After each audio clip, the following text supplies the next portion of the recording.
Now to the day's other top story, a wild surge on Wall Street. Stocks roared back from a Christmas Eve beating, posting their best day in nearly 10 years.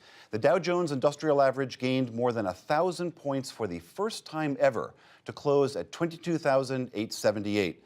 The Nasdaq rose 361 points, and the S&P 500 was up 116.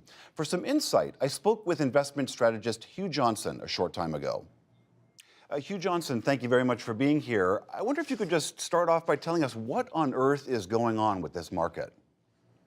Well, first of all, we've got some volatility, and the volatility, of course, we saw starting with the day before Christmas on Monday with a very sharp decline in the stock market, and then, of course, the recovery of 1,000 points that we saw today. And it's often just simply in response to some news that might come out, news about the economy, news about whether Chairman Powell, his job is secure in Washington as chairman of the Federal Reserve, trade tensions with China, small news that's important, but doesn't seem to justify the big swings that we see in the stock market. But those small news touches off some selling, which is aggravated or turned into steep declines in the market by computerized trading. And today we get some positive news, and that's turned into a big increase in the stock market, largely driven by computerized trading. So computerized trading tends to take small declines, turn them into big declines, takes small advances, turns them into big advances, or creates a lot of volatility in the markets.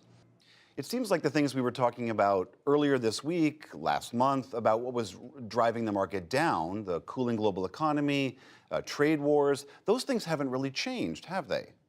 No, they haven't, and that's why you're led to the conclusion that the declines that we saw before Christmas overstate the fundamentals or any changes in the fundamentals. The fundamentals really haven't changed a lot.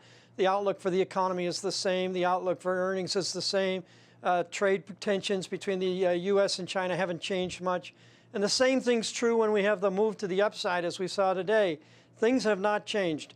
And the important thing to keep in mind is that these small declines or even small advances are turned into large declines and large advances largely by the impact of computer trading on the markets. All right, Hugh Johnson, thank you so much.